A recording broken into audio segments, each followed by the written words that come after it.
Welcome back to my YouTube channel. Today our topic is resistance and its cause. आज हमारा topic जो है resistance और उसके काज को हम समझेंगे। हम व्हाट इज रेजिस्टेंस, सबसे पहले हम रेजिस्टेंस को समझेंगे। रेजिस्टेंस क्या होता है? It is simply obstruction in the flow of current. ये हमारे पास एक ऑब्स्ट्रक्शन होती है करंट के फ्लो में। समझे आप? सिंपल में हम कहेंगे करंट के फ्लो में एक रुकावट। समझे आप? तो वो जो हमारे पास करंट के फ्लो में जो रुकावट आती है उसी को क्या कहा जाता है? That is known as resistance कहा जाता है। समझे आप?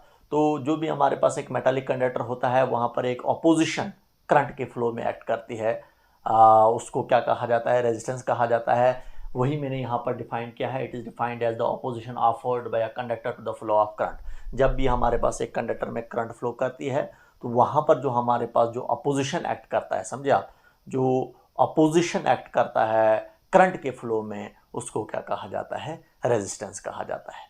तो देखिए, रेजिस्टेंस को समझने से पहले हमने ओहम्स लॉ पढ़ा, हमने relation between current and drift velocity हमने पढ़ा। हमने देखा कि हमारे पास एक कंडक्टर में हमारे पास फ्री इलेक्ट्रॉन्स किस तरीके से फ्लो करते हैं, क्योंकि आपको पता ही है करंट जो होता है that is simply a flow of charge. जब भी हमारे पास चार्ज फ्लो करता है तभी जाकर हमारे पास करंट फ्लो करती है। तो वहाँ पर हमारे पास एक मेटालिक कंडक्टर में क्या होते हैं? फ्री इलेक्ट्रॉन्स होते हैं। वो फ्री इलेक्ट्रॉन जब हमारे पास, जैसे हमारे पास यहाँ पर एक कंडक्टर ले लूँगा मैं, तो कंडक्टर में हमने यहाँ पर सेल को कनेक्ट किया। जब हम सेल को कनेक्ट करते हैं तो यहाँ से हमारे पास ये फ्री इलेक्ट्रॉन्स मूव करते हैं। ये नेगेटिव टर्मिनल हो जाएगा, ये पॉजिटिव टर्मिनल, क्योंकि ये सेल का पॉजिटिव टर्मिनल है, ये नेगेटिव टर्मिनल है। तो करंट फ्लो करती है हमारे पास फ्रॉम पॉजिटिव से नेगेटिव की तरफ। समझे आप? तो पॉजिटिव टर्मिनल से नेगेटिव टर्मिनल्स की तरफ करंट फ्लो करेगी और इलेक्ट्रॉन इसके अपोजिट में फ्लो करेंगे। तो यहाँ पर हमारे पास जब इलेक्ट्रॉन फ्लो करेगा from negative terminal to positive terminal, जब नेगेटिव से पॉजिटिव की तरफ इलेक्ट्रॉन फ्लो करेगा तो करंट जो होता है that is simply a flow of charge. और यहाँ पर आपके पास चार्ज क्या है? That is electron. जब हमारे पास इलेक्ट्रॉन फ्लो करता है नेगेटिव से पॉजिटिव की तरफ, तो यहाँ पर हमारे पास इलेक्ट्रॉन के फ्लो में एक अपोजिशन, हम कहेंगे एक ऑब्स्ट्रक्शन एक्ट करती है। यहाँ पर हमारे पास एक ऑब्स्ट्रक्शन आती है, किसमें? इन फ्री इलेक्ट्रॉन्स में। समझे आप? ये फ्री इलेक्ट्रॉन्स हमारे पास जो हैं यहाँ पर हमारे पास नेगेटिव टर्मिनल से जब पॉजिटिव टर्मिनल्स की तरफ आते हैं तो ये यहाँ पर हमारे पास positive ions of the conductor के साथ टकराते टकराते कहाँ पर? पॉजिटिव एंड तक पहुँचते हैं। क्योंकि पॉजिटिव आयंस यहाँ पर होते हैं, क्योंकि ये फ्री इलेक्ट्रॉन्स एक एटम से निकलते हैं। जब हमारे पास ये फ्री इलेक्ट्रॉन्स एक एटम से निकलते हैं तो एटम्स पर चार्ज आ जाता है पॉजिटिव। समझे आप? जिसको कर्नल भी कहा जाता है। तो ये फ्री इलेक्ट्रॉन जब यहाँ से निकलते हैं नेगेटिव टर्मिनल से, तो उन पॉजिटिव आयंस के साथ टकराते टकराते टकराते कहाँ पर पहुँचते हैं? यहाँ पर पॉजिटिव एंड तक पहुँच जाते हैं। तो वो जो टकराना हुआ, समझे आप, तो वही हमारे पास क्या करता है? वो एक उसी की वजह से एक ऑब्स्ट्रक्शन क्रिएट होती है और एक ऑब्स्ट्रक्शन बनती है, जिसको क्या कहा जाता है? रेजिस्टेंस कहा जाता है। समझे आप? तो जब भी हमारे पास इलेक्ट्रॉन नेगेटिव टर्मिनल से पॉजिटिव टर्मिनल्स की तरफ आता है तो यहाँ पर हमारे पास ये free electrons positive ions of the conductor के साथ टकराते टकराते इस पॉजिटिव एंड तक पहुंच जाते हैं, जिसकी वजह से एक ऑब्स्ट्रक्शन बन जाती है। उस ऑब्स्ट्रक्शन को क्या कहा जाता है? That is known as resistance. तो ये काज है हमारे पास रेजिस्टेंस की, कि रेजिस्टेंस हमारे पास किस तरीके से हमारे पास एक मेटालिक कंडक्टर में होता है। तो वही यहाँ पर लिखा है, काज मैंने क्या लिखी है? It is due to the collision of free electrons with the positive ions of the conductor while drifting towards the positive end of the conductor। तो देखिए हमारे पास जब हमारे पास फ्री इलेक्ट्रॉन्स नेगेटिव एंड से पॉजिटिव एंड की तरफ जाते हैं, मूव करते हैं, ड्रिफ्ट करते हैं, तो ये टकराते टकराते पॉजिटिव एंड तक पहुंचते हैं। वो जो टकराना हुआ, उस टकराने से हमारे पास जो कोलिजन होती है फ्री इलेक्ट्रॉन्स की पॉजिटिव आयंस के साथ, वही क्रिएट करता है किसको? रेजिस्टेंस को। ये हमारे पास काज है किसकी? रेजिस्टेंस की। तो ये हमारे पास वही मैंने यहाँ पर लिखा कि रेजिस्टेंस क्या होता है। अभी देखिए हमारे पास ये जो मैंने आपको कहा, ये simply obstruction in the flow of current होता है। तो यहाँ पर देखिए अकॉर्डिंग टू ओहम्स लॉ, जो हमें ओहम्स लॉ कहता है, जो हमने ओहम्स लॉ पढ़ा है, ओहम्स लॉ में हमने पढ़ा था V is equal to I R. V is equal to I R. V जो होता है वो आई आर के इक्वल होता है। और यहाँ से ओहम्स लॉ को अप्लाई करके मैं R निकाल सकता हूँ। ये R क्या होता है हमारे पास? ये रेजिस्टेंस होता है। तो रेजिस्टेंस किस इक्वल आएगा? वो V अपान I के इक्वल आएगा। तो इसका मतलब